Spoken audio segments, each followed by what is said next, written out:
বাইকের পিছনে বসে চোখ থেকে টপ টপ করে জল পড়ছে মেয়েটির, হয়তো চেপে রাখা কষ্টে। বাড়ির সবার জন্য কেনাকাটা করলো সেই মেয়েটি হাসি মুখে। ফেরার সময় চোখে জল কেন, এর খোঁজ কিন্তু কেউ করতে আসবে না, বরং রেগে রেগে তাকাবে বাড়ির লোকেরা। যাই হোক, এটাই কিন্তু কিছু কিছু মেয়ের জীবন কাহিনী। সবার জন্য সব কেনাকাটার পরে মেয়েটি যখন একটা সামান্য দামের দরকারি জিনিসে হাত বোলাচ্ছিল, তখন ওর হাজব্যান্ড ওর দিকে রেগে রেগে তাকাচ্ছিল। যখন আবদার করে বলল এটা নেব, হাজারো লোকের সামনে কড়া ভঙ্গিতে বুঝিয়ে দিল না। কিছু মানুষ মেয়েটির দিকে ঘুরে তাকালো। মেয়েটি খুব লজ্জা পেয়ে মুখটা নিচু করে নিল। খুব কষ্ট পেয়েছিল মেয়েটি। তার এই কষ্টের খোঁজ কে নেবে? মূল্যহীন জীবন তার। সে শুধু জন্মেছে সবার জন্য সব দায়িত্ব কর্তব্য পালন করতে। হ্যাঁ, সেটা অবশ্যই শ্বশুরবাড়ির জন্য। মেয়েটি শপিং মল থেকে ঝাপসা চোখে বেরিয়ে গাড়ির পিছনে বসে চোখ মুছতে মুছতে বাড়ি এলো।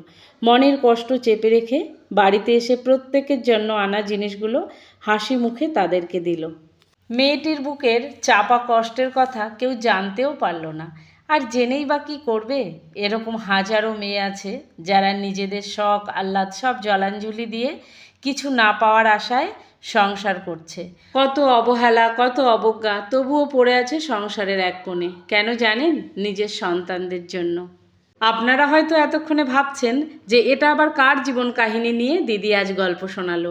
এটা আমার পরিচিত একজনের জীবন কাহিনী। নাম প্রকাশে বারণ আছে, তাই নামটা প্রকাশ করলাম না। এইরকম ছোট ছোট গল্প যদি আপনারা শুনতে চান, অবশ্যই আমার কমেন্ট বক্সে জানাবেন। আমি এই রকমই ছোটোখাটো মানুষের জীবন কাহিনী নিয়ে আপনাদের সঙ্গে শেয়ার করব। আর এগুলো শুনতে কিন্তু বেশ ভালোই লাগে না? জীবনে অনেক কিছু অক্সিজেন পাওয়া যায়, মানে অনেক কিছু শেখা যায় আর কি। তবে এই ছোটোখাটো গল্প থেকে এটুকু আমি বুঝেছি যে প্রত্যেকটা মেয়ের কিছু না কিছু করা উচিত, স্বাবলম্বী হওয়া উচিত, যাতে নিজের ছোটোখাটো ইচ্ছা পূরণ করার জন্য যখন তখন যার তার কাছে হাত না পাততে হয়। আর এই হাত পাতাটাতেই সম্পর্ক বেশি নষ্ট হয়। যাই হোক, অন্যদিন অনেক কথা আরও শেয়ার করব তোমাদের সঙ্গে। আর আজকে আমার দুটো রেসিপি কিন্তু রেডি হয়ে গেল। থোড়ের একটা ছেচকি নিরামিষ আর সয়াবিন দিয়ে ছোটো আলুর একটা রেসিপি। এবার চলে যাব বিকেলে একটা হাটে। জামাইবু কি করছো? এই তো রোল ভাজি। ভাজো, খাই না, দুঃখের বিষয়, এত করে ডাকছো। এটা আমার ননদ আর এটা হচ্ছে নন্দ জামাই। চলো ভাজো, খরিদ্দার লেগে গেছে অনেক।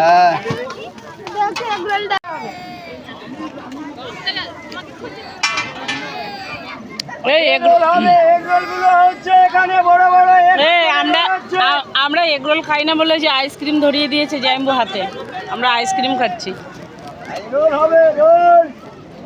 আমাদের পাশের গ্রামে একটা হাট বসে, আর সেখানে আমার জার আমি হাঁটতে হাঁটতে চলে গেছিলাম। তো গিয়ে দেখলাম ননদার নন্দজামাই এগরোল বিক্রি করছে, আর আমি যেহেতু ডিম খাই না সেই জন্য হাতে একটা করে আইসক্রিম ধরিয়ে দিয়েছিল। তো আজকের ব্লগটা প্রথম থেকে শেষ অবধি কেমন লেগেছে অবশ্যই কমেন্ট করে জানাবেন। আর এমন ছোট ছোট গল্প যদি আমার থেকে শুনতে চান সেটাও কমেন্ট করে জানাবেন। আর যারা এখনও ফলো করেননি প্লিজ একটু ফলো করে আমার পাশে থাকবেন।